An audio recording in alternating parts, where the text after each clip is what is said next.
प्रथम वर्ष संस्कृत के विद्यार्थियों के काव्य, नाटक एवं प्रायोगिक व्याकरण नामक प्रश्न पत्र प्रथम के अंतर्गत हम महाकवि भासकृत स्वप्नवासवदत्तम नाटक का अध्ययन कर रहे हैं। पूर्व की कक्षा में हमने पढ़ा था कि योगेंद्रायण वासवदत्ता को अपनी बहन बताकर धरोहर के रूप में पद्मावती के पास रखना चाहता है। तब कंचुकी यह कहता है कि धन देना, प्राण देना, तपस्या का फल देना और सब कुछ देना सरल है, परंतु न्यास की रक्षा करना अत्यंत कठिन है। तब पद्मावती कहती है कि आर्य, पहले कौन क्या चाहता है ऐसी घोषणा कराकर अब यह सोच विचार करना ठीक नहीं है। ये जो कहते हैं आप उसे कीजिए। कंचुकी पद्मावती की प्रशंसा करते हुए कहता है कि आपने अपने कुल, शील आदि के योग्य बात कही है। तापसी कल्याणी, आप दीर्घायु हो, इस प्रकार का आशीर्वाद पद्मावती को देती है। योगेंद्रायण पद्मावती से कहता है कि पूजनीय राजकुमारी ने मुझे अनुग्रहित किया। अपनी बहन को आदेशित करता है कि पद्मावती के वे समीप जाए। वासवदत्ता पद्मावती के समीप जाती है। पद्मावती वासवदत्ता को अपनी आत्मीय तुल्य मानती है। तापसी वासवदत्ता को देखकर कहती है, इसकी ऐसी आकृति है, मैं सोचती हूँ कि यह भी एक राजकुमारी है। योगेंद्रायण मन में कहता है, आधा भार मेरा कम हुआ। जैसा कि मंत्रियों के साथ निश्चय किया था वैसा ही हो रहा है। क्रमशः महाराज उदयन के राज सिंहासन पर अधिष्ठित हो जाने पर वासवदत्ता को उनके समीप ले जाते समय मगध राजकुमारी पद्मावती इस विषय में अर्थात वासवदत्ता की चरित्र शुद्धि के विषय में साक्षिणी होंगी, क्योंकि पद्मावती नरपतेर महिषी भवित्री दृष्टा विपत्तिरथ ये प्रथमं प्रतिष्ठा तत्प्रत्ययात् कृतम इदम न हि सिद्धवाक्यान् उत्क्रम्य गच्छति विधि सुपरीक्षितानि। पद्मावती नरपतेर महिषी भवित्री, जिन पुष्पक भद आदि ज्योतिषियों ने उदयन की राजहानि रूप विपत्ति को पहले ही सूचित कर दिया था, ये प्रथमम प्रतिष्ठा विपत्ति रथम, अर्थात जिन्होंने उदयन की राजहानि रूप विपत्ति को पहले ही सूचित कर दिया था, उन्होंने ही बाद में भविष्यवाणी की थी कि पद्मावती नरपतेर महिषी भवित्री, अर्थात पद्मावती राजा उदयन की पटरानी होंगी। तत्प्रत्ययात, उन्हीं के वचनों पर विश्वास करके कृतम इदम, मैंने यह कार्य किया है, अर्थात वासवदत्ता को पद्मावती के हाथ में सौंपा है, क्योंकि सुपरीक्षितानि विधि उत्क्रम्य न गच्छति, क्योंकि भवितव्यता भली प्रकार परखे हुए सिद्धों के वचनों का उल्लंघन कर नहीं चलती है। योगेंद्रायण की यह उक्ति एक सार्वभौम सत्य के दर्शन कराती है। सिद्धों की वाणी का भाग्य भी अतिक्रमण नहीं करता। भवितव्यता उनकी वाणी के पीछे भागती है। महाकवि भवभूति ने भी इसी प्रकार कहा है कि लौकिकानां ही साधुम नाम अर्थम वागम अनुवर्तते ऋषिणाम पुनराध्यानां वाचम अर्थो अनुधावति, अर्थात लौकिक पुरुषों की वाणी अर्थों का अनुगमन करती है, परंतु सिद्ध पुरुषों की वाणी के पीछे समस्त सिद्धियां स्वयं भागती हैं। इस पद्य में काव्यलिंग अलंकार है तथा वसंतील का छंद है। इस घटनाक्रम के उपरांत आश्रम में एक ब्रह्मचारी का प्रवेश होता है। ब्रह्मचारी कहता है, दोपहर हो गई, मैं बहुत थक गया हूँ, अब किस स्थान पर मैं विश्राम करूं? घूम कर देख कर कहता है, मालूम होता है कि यहाँ आसपास में तपोवन ही है, क्योंकि विस्त्रब्ध हरिणाश्चरन्ति अचकिता देश आगत प्रत्यया वृक्षः पुष्पफलैः समृद्ध विटपाः सर्वे दया रक्षिता भूयिष्ठं कपिलानि गोकुल धनान्य अन्य क्षेत्रवत्यो दिशो निःसंदिग्धं मिदं तपोवनम अयम धूमो ही ब्रह्म आश्रयः।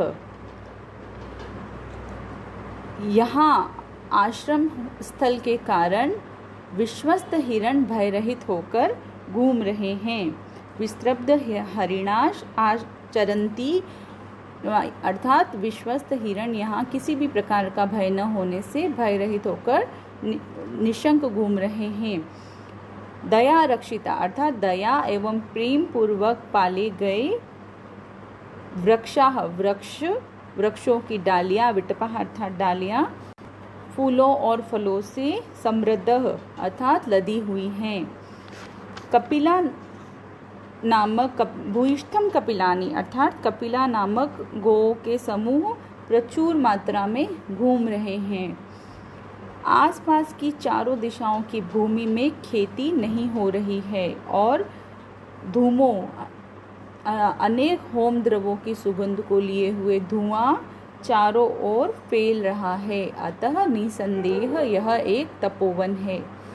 महाकवि भास ने यहाँ तपोवन का स्वाभाविक एवं मनोहर चित्र खींचा है। ब्रह्मचारी की इस उक्ति में एक सौंदर्य है। आश्रम स्थल अत्यंत पवित्र होते हैं। वहाँ चारों ओर अहिंसा का वातावरण होता है। तपस्वी लोग अहिंसा के पुजारी होते हैं। अतः वहाँ हिंसक से हिंसक प्राणी भी हिंसा का परित्याग कर निवास करते हैं। फलतः वहाँ हिरण आदि कोमल जंतु भी निर्भय होकर विचरण कर रहे हैं। योग दर्शनकार महर्षि पतंजलि ने कहा है, अहिंसा प्रतिष्ठाया तत्सन्निधे वेर त्याग, अर्थात जब व्यक्ति की आत्मा में, उसके रोम रोम में अहिंसा की स्थापना हो जाती है तो उसके समीप आकर हिंसक से हिंसक जंतु भी वेर का त्याग कर देता है। आश्रमवासी तपस्वी जन अपने पुत्रों के समान प्रेम से वृक्षों का पालन करते हैं। अतः वृक्ष भी सदा ही पुष्प फलों की समृद्धि से संपन्न रहते हैं। आश्रमवासियों का सबसे बड़ा धन गोधन है। पहले आश्रमों में बहुत बड़ी संख्या में गायें रहा करती थी। आश्रमवासी उनकी सेवा किया करते थे, इसीलिए वहाँ दूध, घी आदि भी प्रचुर मात्रा में होता था। आश्रम के आसपास की भूमियों में कृषि इसलिए नहीं होती थी कि वहाँ आश्रम की गौएं चरने जाती थी। यह भूमि चारागाह के लिए सुरक्षित होती थी। आश्रमों में सबको धार्मिक क्रियाएं प्रतिदिन संपन्न करनी होती है। आश्रमवासी यज्ञ किया करते हैं और उनके यज्ञ के धुएं की सुगंध से दिग्दिगंत सुरभित हो उठते हैं। इस श्लोक में तपोवन का स्वाभाविक वर्णन होने से यहाँ स्वाभावोक्ति अलंकार है तथा शार्दुल विक्रीडित छंद है। ब्रह्मचारी आश्रम में प्रवेश करता है। कंचुकी उसको आश्रम में आने का निमंत्रण देते हुए कहता है कि आप बेझिझक आइए, आश्रम तो सर्वसाधारण होता है। पद्मावती वासवदत्ता की ओर देखकर कहती है, वासवदत्ता पर पुरुष का दर्शन नहीं चाहती। कंचुकी कहता है, हम लोग पहले से यहाँ आए हुए हैं, अतः आप हमारा अतिथि सत्कार स्वीकार करें। ब्रह्मचारी अपनी थकावट को दूर करता है। योगेंद्रायण ब्रह्मचारी से पूछता है कि आप कहाँ से आ रहे हैं, कहाँ जाना है और आपका निवास स्थान कहाँ है। ब्रह्मचारी कहता है, मैं राजगृह से आया हूँ। वत्सराज उद्यन के राज्य में एक लावणक नामक ग्राम है। मैंने वहाँ वेद के विशेष अध्ययन के लिए कुछ काल तक निवास किया है। वासवदत्ता लावणक नाम को सुनकर मन में कहती है, लावणक नाम लेने से मेरा संताप फिर से नया हो गया है। योगेंद्रायण कहते हैं, क्या आपका विद्याधन समाप्त हो गया? तब ब्रह्मचारी कहता है, अभी नहीं। योगेंद्रायण पूछता है कि यदि विद्या पूर्ण नहीं हुई तो आप यहाँ क्यों चले आए? तब ब्रह्मचारी कहता है कि वहाँ बड़ी भयानक विपत्ति आ गई है। वहाँ उद्यन नाम के एक राजा रहते हैं। उनकी अवंती राजपुत्री वासवदत्ता नाम की पत्नी उन्हें अत्यंत प्रिय है। एक दिन राजा के शिकार खेलने के लिए चले जाने पर गांव में आग लगने से वह जल गई। उसको बचाने के लिए मंत्री योगेंद्रायण भी अग्नि में कूद पड़ा। इसके बाद शिकार से लौटने पर राजा ने जब यह समाचार सुना तो वह उन दोनों के वियोग से उत्पन्न दुख के कारण उसी आग में कूदकर प्राण देने के लिए तैयार हो गया। मंत्रियों ने बड़े प्रयत्न से उसे रोका। उसके बाद वासवदत्ता के पहने हुए तथा जलने से बचे हुए आभूषणों को सीने से लगाकर राजा मूर्छित हो गया। उसके बाद राजा धीरे धीरे होश में आए। उसके बाद वे पृथ्वी पर लौटने लगे। उनका शरीर धूल दूषित हो गया। और उन्होंने सहसा उठकर कहा, वासवदत्ता, अवंती राजपुत्री, मेरी प्रिय शिष्ये, मेरी इत्यादि बहुत प्रलाप किया। अत्यधिक क्या कहा जाए।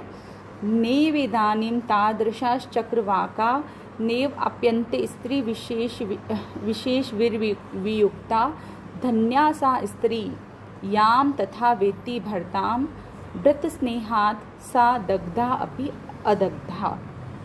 इदानीं तादृशा चक्रवाका, इस समय चक्रवों की भी वैसी दशा नहीं है। स्त्री विशेष वियुक्ता, और न ही उनके समान कोई अन्य स्त्री वियोगी है। धन्या सा स्त्री, वह स्त्री धन्य है। तथा वेतिम भर्ता, जिसे पति उस भांति अत्यंत प्रिय मानता है। भर्त स्नेहाद, वस्तुतः वह जल जाने पर भी पति स्नेह के कारण जली नहीं है, अर्थात जीवित है। महाकवि भास ने प्रस्तुत पद्य में दाम्पत्य प्रेम का आदर्श प्रस्तुत किया है। वासवदत्ता के वियोग में उदयन की विरह वेदना की जो अभिव्यंजना यहाँ हुई है, वह वस्तुतः अपने में एक विशेषता है। साथ ही धन्या सा स्त्री याम वेत्ति, याम तथा वेत्ति भर्ता, यह उक्ति भी एक गरिमा को लिए हुए है। भर्त स्नेहात, पति का स्नेह पत्नी के लिए सबसे बड़ा सौभाग्य है। पति स्नेह पत्नी के शरीर त्याग के बाद भी उसे जीवित रखता है। अतः अग्नि में जलकर मर जाने पर भी वासवदत्ता अपने पति उदयन के प्रणय के कारण जीवित है। यहाँ चक्रवाक आदि प्रसिद्ध उपमानों को उपमेय रूप में वर्णित किया गया है, अतः यहाँ प्रतीप अलंकार है। प्रतीप अलंकार का लक्षण है प्रतीपम उपमानस्योपमयेकत्व प्रकल्पनम। यहाँ शालिनी छंद है, जिसका लक्षण है शलिन्य युक्ता तो तगो गो अब्धि लोके। ब्रह्मचारी द्वारा राजा उदयन की इस प्रकार की दशा निवेदित करने पर योगेंद्रायण कहता है, क्या किसी मंत्री ने राजा को सामान्य अवस्था में लाने का यत्न नहीं किया? तब ब्रह्मचारी कहता है, रुम्नमान नामक मंत्री महाराज को होश में लाने के लिए बहुत अधिक यत्न कर रहा है। वह तो अनाहारे तुल्यः प्रतत रुदित क्षाम वदनः शरीरे संस्कारं नृपति सम दुखम परिवहन दिवा वा रात्रो वा परिचरति यत्ने नरपति नृपः प्राणान् सद्य त्यजति यदि तस्या अपि उपरमः। ब्रह्मचारी योगेंद्रायण की दशा बताते हुए कहता है कि अनाहारे तुल्य, वह तो राजा की ही भांति भोजन छोड़े हुए है, और प्रतत रुदित श्याम वदनः, निरंतर रोने से राजा के सदृश्य उसका मुख भी मलिन हुआ रहता है। शरीरे संस्कारम परिवहन दिवा व रातो वा, राजा के समान ही दुख का अनुभव करता हुआ वह शरीर शुद्धि के लिए स्नानादि आवश्यक क्रियाएं जैसे जैसे कष्टपूर्वक संपन्न करता है। दिवो वा रात्रो वा, दिन हो या रात, वह परिचरति यत्ने नरपति, प्रयत्न पूर्वक राजा की सेवा करता है। नृपः प्राणान, यदि अधिक क्या कहा जाए, राजा शीघ्र ही यदि प्राणों का त्याग करे तो तस्य उपरमः, उसका भी मरण निश्चित है। प्रस्तुत पद्य में मंत्री रुम्णवान की राजा के प्रति अनन्य भक्ति प्रकट हो रही है। यहाँ यह ध्यान देने योग्य है कि उदयन के मंत्रियों में प्रथम मंत्री योगेंद्रायण का नाम आया है, द्वितीय मंत्री के रूप में रुम्णवान का नाम आया है। राजा मंत्री के लिए प्राणों से भी बढ़कर है। वस्तुतः राजा के प्रति मंत्री की यह तन्मयता अपने में एक आदर्श है। यहाँ शिखरिणी छंद है, जिसका लक्षण रसई रुद्रिश्छिन्ना यमन सबलागः शिखरिणी इस प्रकार है। वासवदत्ता कहती है, सौभाग्य से इस समय स्वामी की देखरेख अच्छे व्यक्ति के हाथों में है। योगेंद्रायण कहता है, रुम्णवान बड़ा भार संभाले हुए है, क्योंकि स विश्रमो अयम भारः प्रसक्तस्य तु श्रमः तस्मिन् सर्वम अधीन ही यत्र अधीनो नर आधीप। ही अयम, मेरा यह भार सविश्रमः कम हो गया। तू तस्य समः प्रशक्तः, किंतु रुम्णवान का भार तो और भी अधिक बढ़ गया है। क्योंकि ही अर्थात क्योंकि तस्मीन सर्वम अधीनः, राजा जिसके अधीन होता है, राज्य संबंधी संपूर्ण कार्यकलाप उसी के अधीन रहता है। अयम भार का तात्पर्य है कि वासवदत्ता की रक्षा का भार योगेंद्रायण के सिर पर था, जो कि वासवदत्ता को पद्मावती के पास धरोहर रूप में सौंप देने से कम हो गया है। योगेंद्रायण की सविश्रमो ह्ययं भार, यह उक्ति का यही अभिप्राय है। नस्यतु श्रमः, रुम्णवान का परिश्रम या भार। रुम्णवान ने लावणग्राम में वासवदत्ता के जल जाने की बात सुनकर अत्यंत शोक विहल राजा उदयन की रक्षा का महान भार अपने ऊपर ले लिया, जो कि बहुत ही महत्वपूर्ण है। तस्मीन सर्वम अधीनः, राजा की रक्षा का असाधारण भार जिस मंत्री पर होता है, राज्य की संपूर्ण क्रियाएं एवं गतिविधियां उसी के अधीन रहती हैं। यह एक स्वाभाविक बात है। रुम्णवान राजा की रक्षा के महान उत्तरदायित्व को संभाले हुए था, अतः राज्य की समस्त क्रियाशीलता भी उसी में केंद्रित हो गई थी। इस पद्य में सामान्य द्वारा विशेष का समर्थन होने से अर्थांतरन्यास अलंकार है तथा अनुष्टुप छंद है। योगेंद्रायण ब्रह्मचारी से पूछता है कि क्या राजा को अब होश आया? तब ब्रह्मचारी कहता है, यह मुझे नहीं मालूम। यहाँ उसके साथ हंसा था, उसके साथ वार्तालाप किया था, यहाँ उसके साथ बैठा था। इस प्रकार उदयन वासवदत्ता का निरंतर स्मरण करते रहता है। तब राजा के वहाँ से निकल जाने पर चंद्रमा एवं नक्षत्र विहीन आकाश की भांति वह गांव सौंदर्य से रहित हो गया है। राजा को मंत्री लोग बड़े प्रयत्न से गांव से लेकर चले गए हैं, इसीलिए मैं भी वहाँ से निकल आया हूँ। तत्पश्चात योगेंद्रायण कहता है, मैं पूजनीय पद्मावती की आज्ञा प्राप्त कर कर जाना चाहता हूँ। पद्मावती कहती है, आर्य के बिना आपकी बहन व्याकुल होगी। तब योगेंद्रायण कहता है, अच्छे व्यक्ति के संरक्षण में रखी हुई मेरी बहन व्याकुल नहीं होगी। कंचुकी कहता है, आप दर्शन देने के लिए फिर अवश्य आइए। योगेंद्रायण कहता है, वैसा ही। कंचुकी कहता है, अब हमें यहाँ से प्रस्थान करना चाहिए। आइए श्रीमती जी, इधर से आइए, क्योंकि इस समय खगावासोपेता सलीलम अवगाढ़ो मुनिजनः प्रदीप्तो अग्निर्भाति प्रविचरति धूमो मुनिवनम परिभ्रष्टो दूराद रविरपि च संक्षिप्त किरणो रथम व्यावृत्यासो प्रविशति शनेरस्त शिखरम।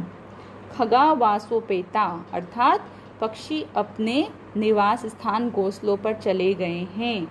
मुनिजनः सलीलम अवगाढ़ो, मुनि लोग स्नान के लिए जल में प्रविष्ट हो गए हैं। प्रदीप्तो अग्निर्भाति प्रविचरति धूमो मुनिवनम, यज्ञीय अग्नि प्रज्वलित होकर चमक रही है। तपोवन में चारों ओर धुआं फैल रहा है और सुंदर आकाश से परिभ्रष्टो गिरा हुआ रविरपि, यह सूर्य भी संक्षिप्त किरणों अपनी किरणों को समेटते हुए रथ को लौटाकर धीरे धीरे शनै शनै अस्त शिखरम प्रविशति, धीरे अस्तांचल की ओर प्रवेश कर रहा है। महाकवि भास ने यहाँ भारत के पुरातन तपोवन की संध्या का स्वाभाविक चित्रण किया है, अतः यहाँ स्वभावोक्ति अलंकार है। स्वभावोक्ति स्वभावस्तः जात्यादिस्तस्य वर्णनम, यहाँ शिखिरिणी छंद है जिसका लक्षण रसई रुद्रेश छन्ना यमन सबलागा शिखरिणी इस प्रकार है। आगे की कक्षा में हम आगे के अंकों का अध्ययन करेंगे।